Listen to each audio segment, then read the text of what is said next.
Sahabat terkasih, pagi hari ini tim UKM Aufi mendapat kesempatan luar biasa untuk mewawancarai salah seorang tokoh gerakan perkoperasian Indonesia. Beliau berada di 3 level kepengurusan, ada di kepengurusan primer di KPPD DKI Jakarta, lalu sekunder bus ada di PKPRI Jakarta, lalu di Induk di nasional ada di IKBRI. Beliau memang benar-benar aktivis dan praktisi koperasi. Sejak 42 tahun yang lalu beliau sudah menekuni perkoperasian melalui koperasi primer KPPD, lalu dengan perjuangannya yang luar biasa KPPD menjadi koperasi besar nasional. Beliau juga pernah meraih Satya Lencana dari negara atas prestasi beliau dalam gerakan perkoperasian.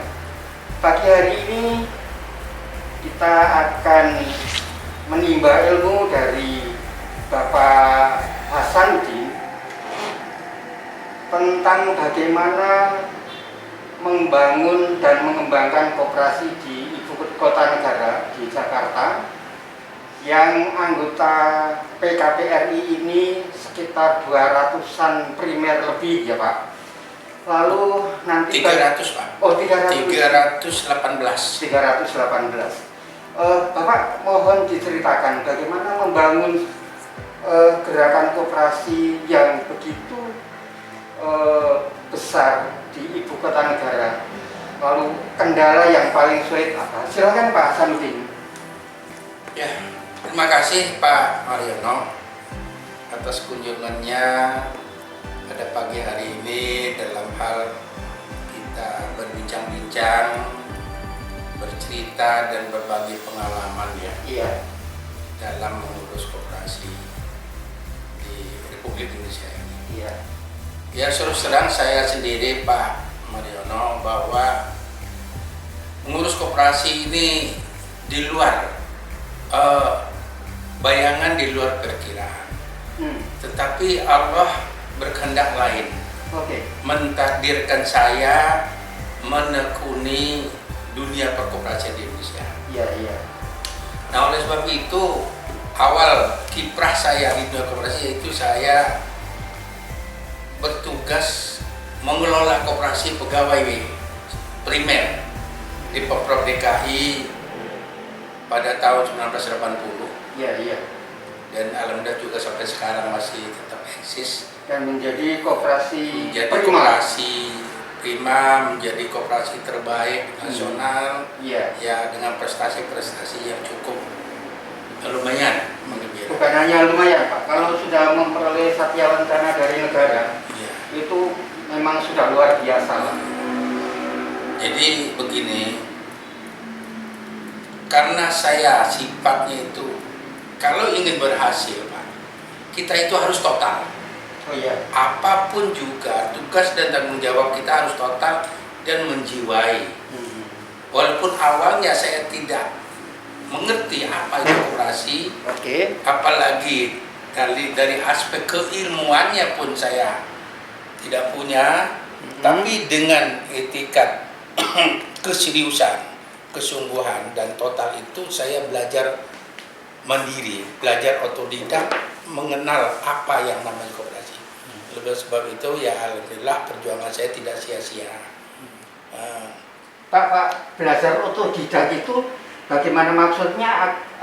Tidak sekolah tentang koperasi gitu? Tidak, sama sekali? Tidak. Saya belajar dari berbagai sumber, dari berbagai buku, clipping-clipping, makalah-makalah, serta dibantu oleh kursus-kursus kilat yang di dalam istilah koperasi itu pendidikan pelatihan. Jadi pendidikan koperasinya diperoleh dari dunia perkoperasian. Dunia perkoperasian itu sendiri. Iya, iya. Nah, jadi inilah dengan berbekal itu saya mulai mencintai.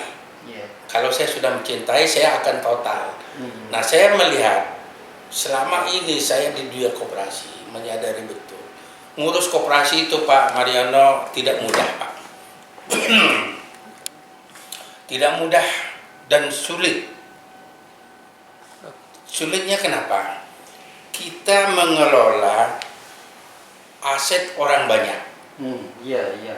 Yang notabene koperasi ini diposisikan sebagai UMKM, usaha kecil dan menengah. Walaupun kecil dalam segala aspek. Startnya begitu. Iya, iya. Kecil dalam jumlah keanggotaan, kecil dalam aspek permodalan, kecil dalam aspek omset usaha. Tapi dengan etika, dengan niat yang ikhlas, saya mencoba menerobos hambatan-hambatan itu. Ya alhamdulillah, dengan berbagai peluang kesempatan saya mencoba membenahi koperasi-koperasi ini secara total.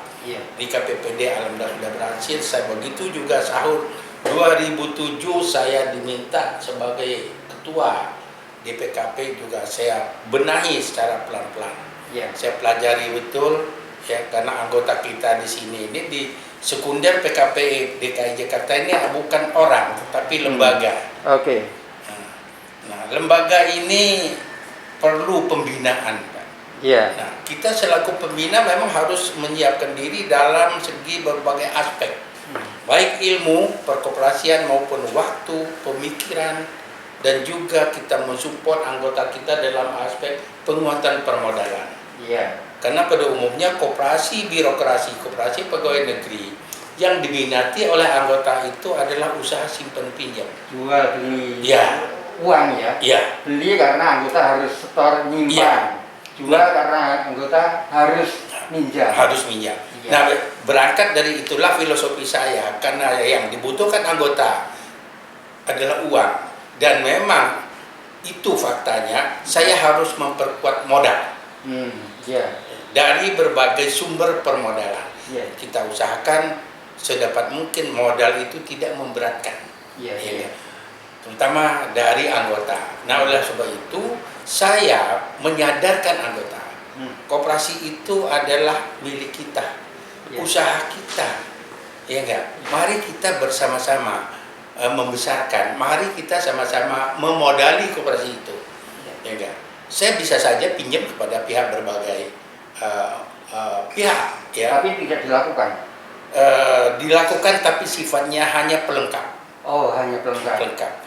Kalau sumber pendanaan kita bergantung kepada pemilik modal, maka koperasi itu tidak akan mendapatkan apa-apa. Karena apa?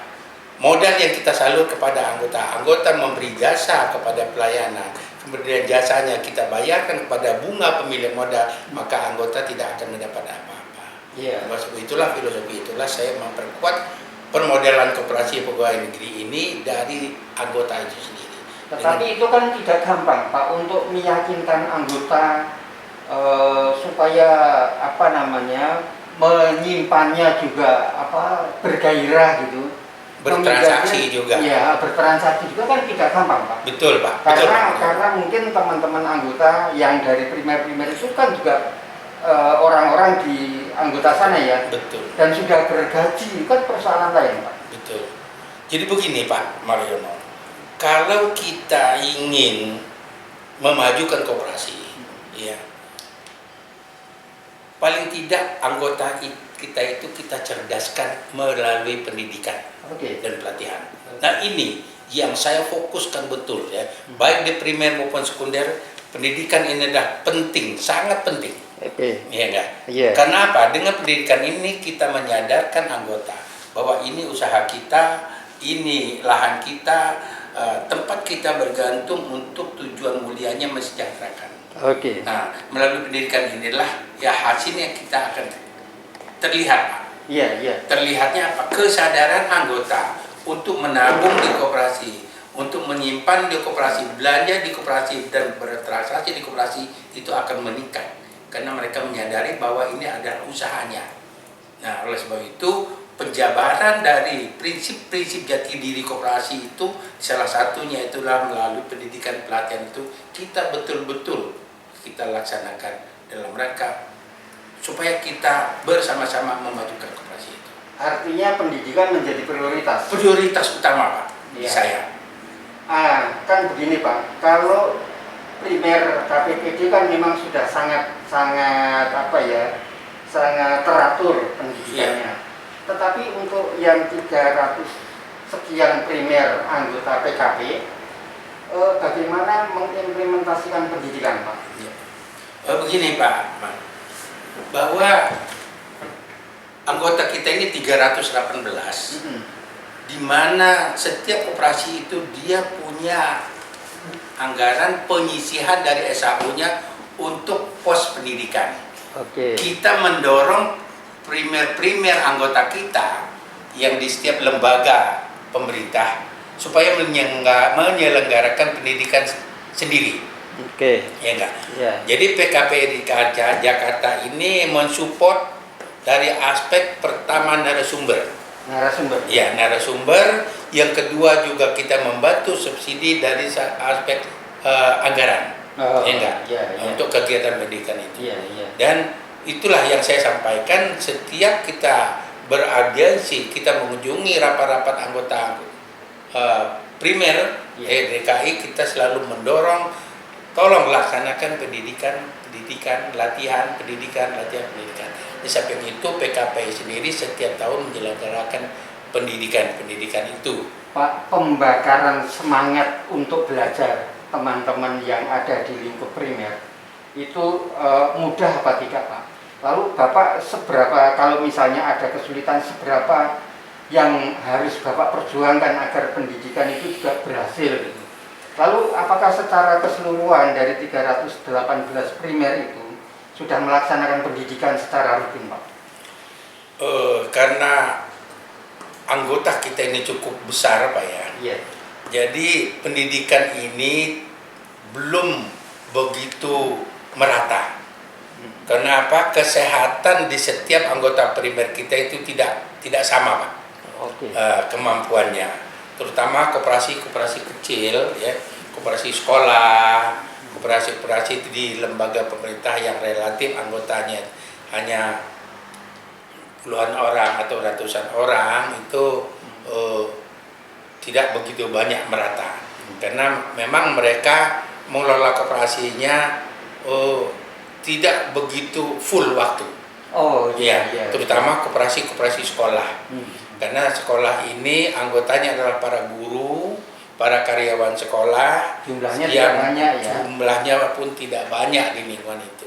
Sehingga kendala bagi mereka ya untuk melaksanakan pendidikan pelatihan ini kurang begitu lancar ya. Karena pertama dari aspek biaya, yang kedua dari aspek waktu. Tapi bagi sekolah-sekolah maupun koperasi relatif kecil ini, kita tarik mengikuti pendidikan pelatihan yang dilaksanakan oleh PKP Provinsi DKI Jakarta. Kita tarik supaya paling tidak mereka mengikuti diklat, ya kan? Karena pengurus maupun anggotanya kita ikutkan di dalam pendidikan yang diselenggarakan oleh PKP. Pak, kalau melihat jumlah anggota yang 318 itu kan sangat besar. Akumulatif anggota perseorangannya itu kan ratusan ribu juga ya Pak? Betul. Anggota kita perorangan itu lebih kurang 220.000 orang. 220.000 orang? Iya. Kalau tadi diceritakan tentang yang kecil-kecil adalah koperasi yang ada di lingkup sekolahan. Lalu yang besar itu di lingkup apa Pak? Nah, anggota yang besar Pak itu di lembaga negara Pak. Lembaga negara seperti kementerian, ya kan? Seperti DPR, ya kan? Maupun di lembaga-lembaga yang tingkatnya nasional. Nah, itu anggotanya ribuan Pak Mario. Nah, ini membina anggota yang ribuan ini pun itu tidak begitu sulit Pak. Karena apa?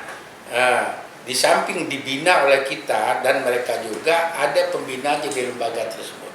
Itu biasanya kalau kementerian itu paling tidak itu ya menterinya, ya sekjennya, ya dirjennya itu duduk sebagai pembina, sehingga melekat. Pembinaan itu merekat di ini. Nah, kita selaku dari pihak luar organisasi koperasi, kita mensupport itu. Kita kolaborasi ya dengan pembina-pembina dan pengurus yang ada di lembaga negara tersebut.